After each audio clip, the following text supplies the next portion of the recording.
After successfully avoiding repressed memories, my childhood is defined by some of the most imaginative stories ever put to screen or paper. From fantastic world building to compelling character arcs, nothing distracted my 7-year-old mind from the premature dread of my grandma's soap operas than an imaginative story. One such story was the Harry Potter series, a story whose characters made you feel like you had friends, a world so vibrant that adult children spend hundreds of dollars to walk through a replica town. Guilty? And a magic system that mixed hard rules with soft systems, like the vodka my grandma would mix with my apple juice so I'd quit asking questions about food. That's why today we're going to take a tipsy trip down memory lane and explore Harry Potter's magic system. A mixed system with more diversity than a potions recipe, murkier aspects than Slughorn's memories, and as sweetly abrasive as Grandma's tequila sunrise.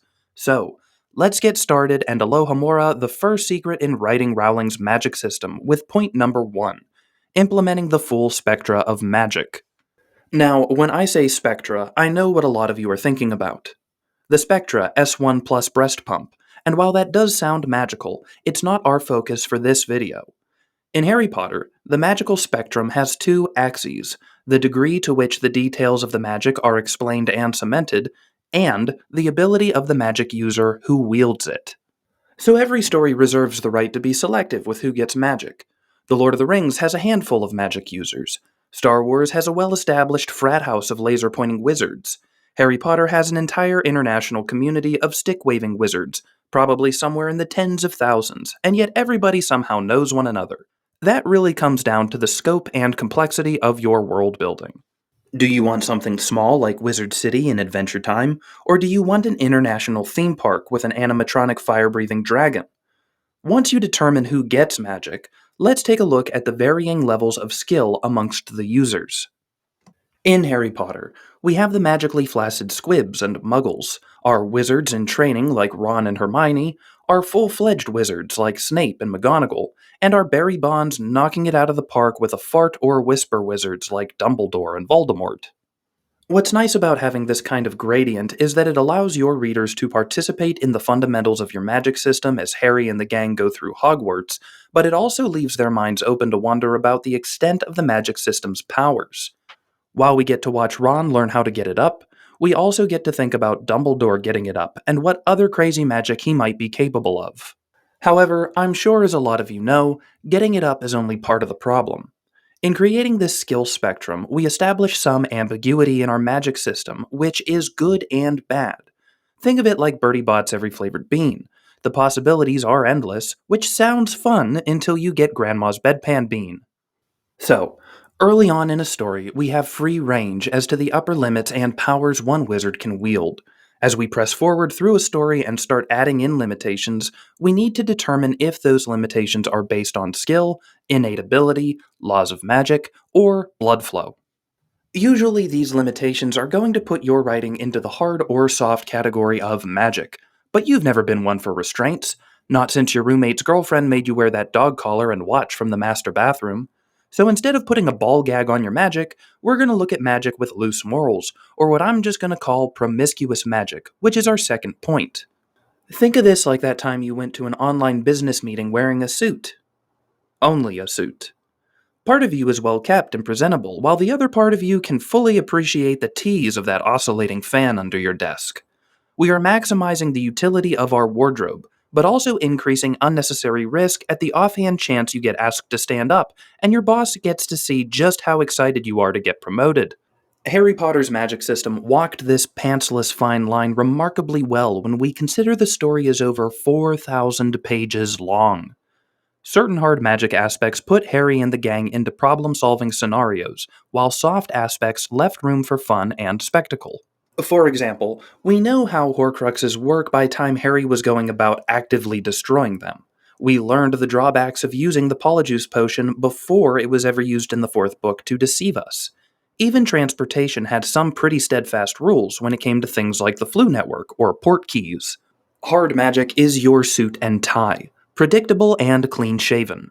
No surprises are going to come about because of this type of magic, but you and your audience can still have a lot of fun problem-solving within the rules and restraints of your custom-fit silk lining nipple covers.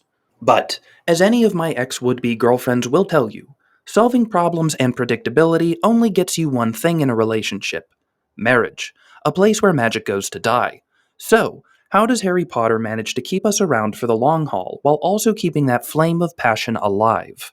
That leads us to soft magic, which is a bit of a misnomer. Soft magic is just here for the party. Its name is Federico, and it has a face sculpted by soccer balls and Brad Pitt magazines, and a body like a bottle of Armand de Brignac. We all hated this guy in college, but now we're going to use his romantic ways against him by stealing his magic for our story. Take that, Keith. This is the un-underwearing half of your business meeting attire. A little hairy, unpolished, leans to the right most days. There are no rules with purely soft magic, leaving nothing but boundless freedom that is both liberating while also incriminating if you do it in the wrong place or time. Let's dive in. Legilimency works, but I don't know the rules. If you're bad at it, you just try harder. If you're good at it and you can fully suppress your intentions and emotions, it means you're good at legilimency and are ready for the dating world. Likewise, Padronuses are a difficult magic to perform, but you can make one happen if you just Peter Pan your way through it and think happy thoughts. Lily protects Harry from a magical Hitler with love, which is cute, but also kind of a cop-out. However, this cop-out is not completely flaccid as, like with most parental love, it ends when the child is no longer their legal obligation in adulthood, and this lends into flexible magic. Don't mistake flexible magic with promiscuous magic systems. Flexible magic refers to magic which has rules that can be broken, whereas promiscuous magic systems refer to the system as a whole, and I made it up, so if you use it, I'll sue you. Not really, I can't afford a legal team. Anyway, flexible magic examples are like the Felix Felicis potion, which provides as much good luck as being overly confident. House elf loyalty is a type of flexible magic, where elves are free to do as they wish, but also tend to test the structural integrity of nearby objects with their heads when they do so. And finally, the Room of Requirement has one fundamental rule of magic, which is that it can be whatever you want it to be, unless that want contradicts someone else's want that they want the room to be. Got it? Flexible magic is like the pull-out method. High risk, high reward. Good for getting your story into sticky situations, while also caulking over some plot holes, and best when used sparingly. It has just enough rules to ground the magic, but also gives you some free range with unpredictability. All three of these systems are used together in the Harry Potter series, proving that definitive rules of writing are just things college professors use to hide their own inadequacies as storytellers and creatives. The fun of this mixed magic system is then not simply in the rules, creativity of the system, or in showing academia they don't know what they're doing, but in the applications of all aspects of your magic to your wizards, wildlife, and world building, which is point number 3. When we look at the scope of the Harry Potter universe, it can be intimidating to think of writing your own comprehensive magical world. Looking at all aspects of the world's creatures, artifacts, lore, and snacks feels like drinking from a fire hose spraying Veritaserum, as it forces you to admit that you'll never be a great storyteller. However, for you as a writer, remember how we came into the world of Harry Potter. A man with a drunk cigarette lighter, a Catwoman who isn't Halle Berry, and a motorcycle that flies while also not waking up anyone on Privet Drive, or even a baby for that matter. We aren't forced to learn magic. We want to learn magic, and we are grateful for every droplet of the unordinary we get. Remember that stories as an experience are meant to be fun, not torturous.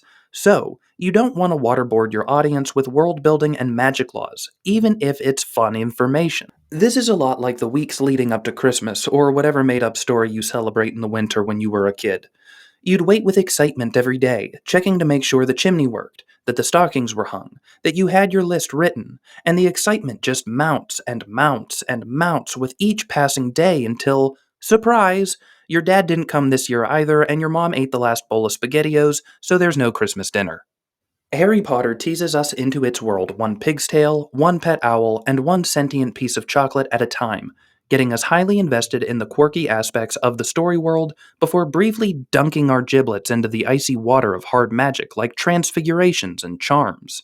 Even then, these lessons are made into something fun. Exploding feather spells are used to give trolls concussions. Meaningless world-building elements become major clues. There is a bully showdown turning air rugby during flying lessons. Flying lessons! My uncle had me sit on a lot of broomsticks as a kid, and none of those experiences were as fun as watching Harry catch a glass ball.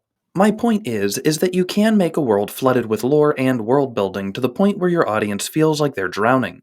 But if you throw in some pool floaties and a water slide to make it fun, they'll love every minute of floundering for their lives.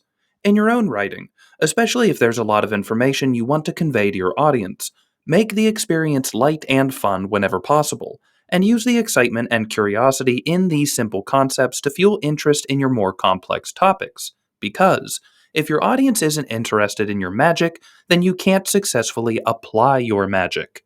So, if you've done a single Google search on hard and soft magic systems, you'll know that soft magic systems usually are meant to illustrate a story's theme, and hard systems are meant to solve puzzles. Who cares? That information is about as useful as your opinion or emotions, which is why we're going to ignore them and look instead at how Harry Potter actually does these things subtly. Theme and magic problems come secondary to your plot. And if you listen closely, a literature professor just died somewhere in the world from me saying that. Write a great story, and your themes will write themselves, and your magic's limitations will create its own puzzles. But Andrews, what if I already have a really cool magical world with a hybrid magic system? Rub your two brain cells together and teach me something useful. Well, I wish I had two left, but here goes nothing. Let's just slap down the basic concept of Harry Potter. Orphan boy discovers he is a hero in a secret society and that he must people pop his parents' killer with a stick 1/7 at a time. I should have written the inside panel for this series. I really should have. Anyway, we decide that this secret society is a magical one because we already have a magic system we'd like to use, or we would like to write something involving magic. We establish that it is an organized society, not some random conglomeration of hobos and hats, so that our hero can go to middle school for wand waivers. We then ask ourselves, where would we, in our society, start our 11-year-old school students when learning something limitlessly complex like theoretical physics? That's right, we wouldn't, because this story takes place in Great Britain, and their education is just as trash as the United States. So, we teach our ragtag crew of stick-wielding infants the fundamentals of magic. Magic so mundane and unimaginative that even muggles could think it up. Levitation, potion-making, flying brooms, basically anything that could have gotten you burned alive in Salem, Massachusetts 3 or 4 decades ago. The creatures are mostly familiar. Owls, toads, cats. Nothing is too far removed from traditional concepts of magic as we ease our audience into our story. We lure them in with the familiar and give them a solid foundation to stand on before adding the twist. We all knew witches flew broomsticks, but we didn't know that they used them to play a sport.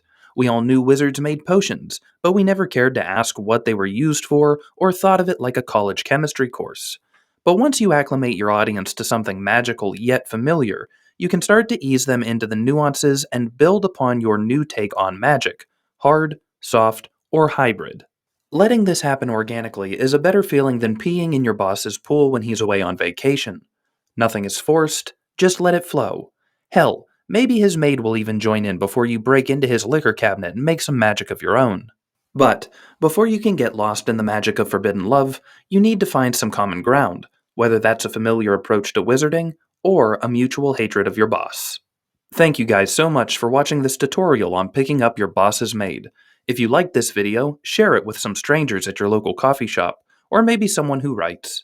And finally, until next time, go tell the best story possible. The end.